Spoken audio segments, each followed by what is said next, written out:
नमस्कार दोस्तों, आप सभी का एक बार फिर से स्वागत है मेरे YouTube चैनल पे। तो एक भाई साहब ने मुझे कमेंट करके बोला था कि सर आप एक काम करो ना, मुझे वारी रिन्यूएबल एनर्जी के बारे में मतलब वारी रिन्यूएबल्स के बारे में वीडियो बना के उसका कंप्लीट एनालिसिस करके मुझे बताओ, ठीक है। लेकिन अगर आप इस स्टॉक्स को देखोगे ना तो मुझे यहाँ पे कुछ ठीक नहीं लग रहा है, ठीक है। मुझे यहाँ पे लग रहा है कि something is really wrong, okay. अगर आप मुझसे ट्रू में ओपिनियन लेना चाहोगे तो मेरा इस स्टॉक्स पे ओपिनियन यही है कि समथिंग इज़ रियली रॉन्ग। मतलब आप अगर यहाँ पे देखोगे ना कम्प्लीटली तो आपको डीप एनालिसिस में करके दिखाऊंगा और वीडियो 5 मिनट से ज़्यादा लंबा रखूँगा नहीं, ठीक है। इसलिए आप सभी से रिक्वेस्ट है कि इस वीडियो को एंड तक ज़रूर देखें, तभी आपको समझ में आएगा, ठीक है। तो अगर आप यहाँ पे देखोगे ना तो स्टॉक्स अभी मतलब कि आप ये देखो 10:30 बजे के बाद अपर सर्किट इस स्टॉक्स में लग चुका है, ठीक है। अब मैं इस पर बात नहीं करने वाला, अब मैं बात करने वाला हूँ कि ये स्टॉक सिर्फ जो है वो BSE में अवेलेबल है। आप अगर यहाँ पे देखोगे तो ये स्टॉक सिर्फ BSE में अवेलेबल है, ये स्टॉक्स NSE में अवेलेबल नहीं है। आप यहाँ पे टच करके देखोगे ये स्टॉक्स NSE में अवेलेबल नहीं है, ओके। अब अगर आप यहाँ पे 1 वीक का देखोगे ना तो 1 वीक में लगभग स्टॉक्स ने छोटा मोटा जो है वो 5% का।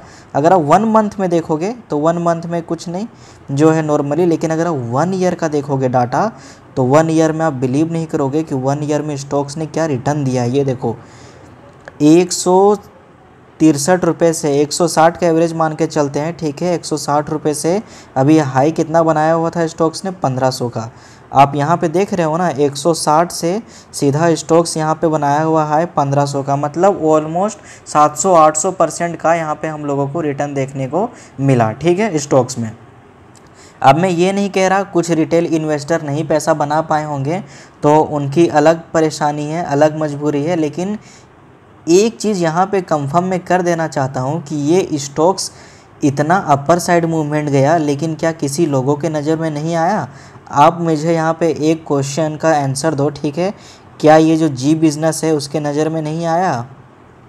क्या ये CNBC आवाज़ है उसके बिज़नेस में, उसके चैनल पे ये स्टॉक्स नज़र नहीं आया?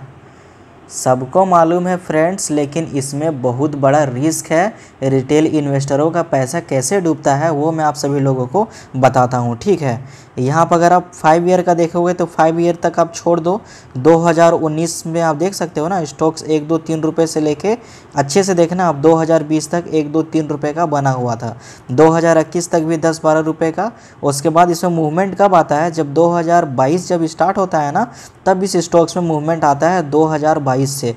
तो मैं ये जानना चाहूँगा कि 2022 में आखिर इस कंपनी में ऐसा क्या चमत्कार हो गया, आखिर कौन सा मिरेकल हो गया जिसके कारण इस स्टॉक्स ने इतना अच्छा खासा रिटर्न दिया, ठीक है, मतलब अनबिलीवेबल।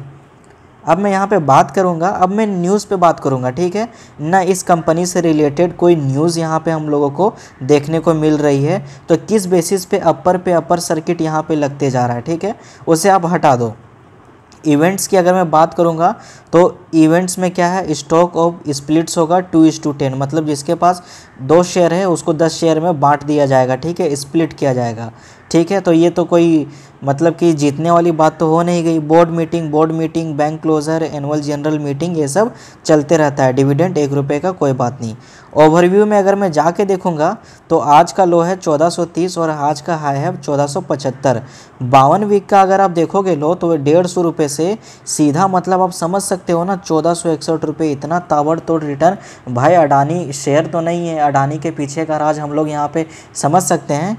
आप लोग कमेंट करके बता सकते हो वो चीज़ क्या है, लेकिन यहाँ पे आप ये देखो आप, ठीक है, मार्केट कैपिटल देखोगे तो 14,000 करोड़ की कंपनी है। Return on equity 59%, oh my god. Debit to equity 0.3%। Financial अब आएंगे, यहीं पे असली खेला होगा, ठीक है। रेवेन्यू तो आप कंपनी का देख रहे हो ना, रेवेन्यू तो कंपनी का लगातार ऊपर जा रहा है, इसमें कोई डाउट नहीं है, ठीक है। लेकिन अगर आप यहाँ पे ईयरली बात करोगे, ईयरली में देखोगे तो रेवेन्यू क्या था, 3 साल लगभग बेकार पड़ा हुआ था। मतलब कहते हैं ना कि कोई कंपनी को घास भी नहीं डाल रहा है, कोई पूछ भी नहीं रहा है, वो ये हाल था इस कंपनी का। लेकिन अचानक से 2 साल में अगर आप देखोगे ना तो आप बिलीव नहीं करोगे आखिर ऐसा कैसे हो सकता है। प्रॉफिट की अगर आप मैं बात करूंगा तो प्रॉफिट जो था 3 साल कंपनी जो है वो लगातार यहाँ पे लॉस में रहा, ठीक है। उसके बाद अगर आप देखोगे ना तो 2022 में कंपनी यहाँ पे 8 करोड़ का प्रॉफिट बनाती है, अच्छी बात है। उसके बाद सीधा 2023 में यार मतलब 55%, मतलब आप समझ सकते हो ना, मतलब 6 गुना का प्रॉफिट। बिलीव नहीं करोगे आप, मतलब 6 गुना का प्रॉफिट। अगर आप इसे 9 करोड़ का ऑन एन एवरेज लोगे, 6 9 54 मतलब 55 करोड़ का प्रॉफिट। अगर मैं यहाँ पे कैलकुलेटर के हिसाब से लगाऊंगा तो 2024 में कंपनी को ये होना चाहिए, ठीक है। भरोसा नहीं करोगे, अच्छे से देखना, 2024 में कंपनी को 600 करोड़ का प्रॉफिट होना चाहिए। अगर 6 गुना के हिसाब से भी बढ़ा है तो नेक्स्ट ईयर 55 इंटू में यहाँ पे 12 करूँगा तो 660 रुपये का यहाँ पे प्रॉफिट दिखना चाहिए कंपनी को 2024 में।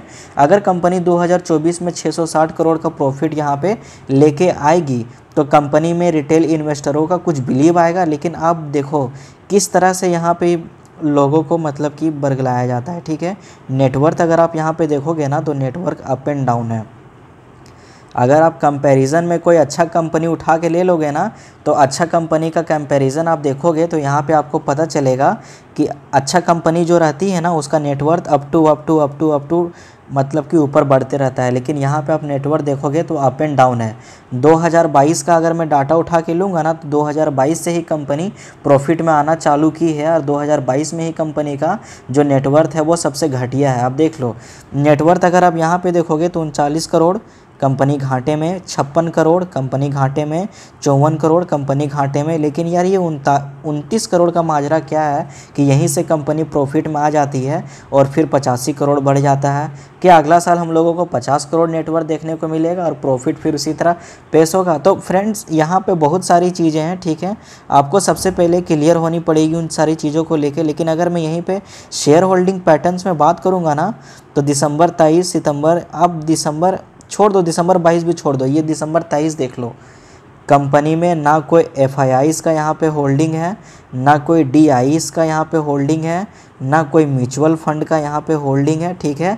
बस समझ सकते हो ना, जिसका सबसे ज़्यादा नुकसान होता है ना रिटेल इन्वेस्टर, वो यहाँ पे अच्छा खासा होल्डिंग लेके बैठे हैं और जो कंपनी के प्रोमोटर्स हैं उनका यहाँ पे इस कंपनी में अच्छा खासा स्टेक बना हुआ है 75%। समझ सकते हो आप, ठीक है। तो मेरे हिसाब से यहाँ पे क्या कहना है ना कि इन्वेस्टिंग एक ऐसा चीज़ है ना, बहुत ही रिस्की चीज़ है। अगर आप इतना बड़ा गैप अप देख के अगर आप इन्वेस्टमेंट करने के लिए जा रहे हो और किसी के कहने पे आप जा रहे हो तो दिस इज़ रिस्की। ये मामला बहुत ही रिस्की होता है, ठीक है। क्योंकि आपको ये नहीं मालूम कब इसमें पंप हो रहा है, ठीक है। ये स्टॉक्स में कब पंप हो रहा है, कब डंप हो रहा है, ये चीज़ें किसी को नहीं मालूम। ना आपको मालूम है ना ये चीज़ें मुझे मालूम है, ठीक है। ये बस जो इसमें गेम कर रहे हैं ना, जो मतलब कि इसे कभी उठा रहे हैं कभी गिरा रहे हैं ना, ये उन्हीं को मालूम है। या जिनके पास पैसा है और जो ऐसी हरकतें करेंगे उन्हीं को मालूम है, ठीक है। तो इसमें आप अगर एक जो स्मार्ट इन्वेस्टर रहेगा ना वो यहाँ पे क्या देखेगा कि कंपनी जो है वो 3 साल से लगातार यहाँ पे लॉसेस में थी, ठीक है। और यहाँ पे 2 साल से कंपनी प्रॉफिट में आई है। तो मेरा ये मानना है कि इस कंपनी को 3 साल प्रॉफिट में और आने देना चाहिए। मेरा अपना पर्सनल ओपिनियन व्यू है। अभी 2024 चल रहा है तो 25-26 मतलब एटलीस्ट 2 साल इस कंपनी को अच्छे से देखना चाहिए और प्रॉफिट में आने देना चाहिए। और हम लोगों को क्या करना चाहिए, मैनेजमेंट भी अच्छे से देखना चाहिए, तभी हम लोगों को पता चलेगा, ठीक है। आई होप आप सभी लोग मेरी बातों को समझ रहे होंगे। ये नहीं कि 2 साल कंपनी प्रॉफिट में आ गई, मैं क्या करता हूँ, मैं स्टॉक्स उठा लेता हूँ, बहुत ताबड़तोड़ रिटर्न देखने को मिल रहा है। इसका जीता जागता एग्जाम्पल है आपके पास येस बैंक का, ठीक है, येस बैंक का, ठीक है। येस बैंक का इसका जीता जागता एग्जाम्पल है, कहाँ से वो शेयर कहाँ पे आ गया। तो ये सारी चीज़ों को आपको ध्यान रखने की ज़रूरत है। किसी के भी बहकावे में इन बातों में ना फंसे और वो टेलीग्राम ग्रुप जो स्कैम करते हैं उन लोगों से दूर रहें ताकि आपके जो पैसे हैं वो अधिकतम प्रयासों के साथ बचे, ठीक है। मिलता हूँ नेक्स्ट वीडियो में, तब तक के लिए जय हिंद जय भारत। और ऐसे स्टॉक से मेरी पर्सनल राय यही है कि आप दूर ही रहें।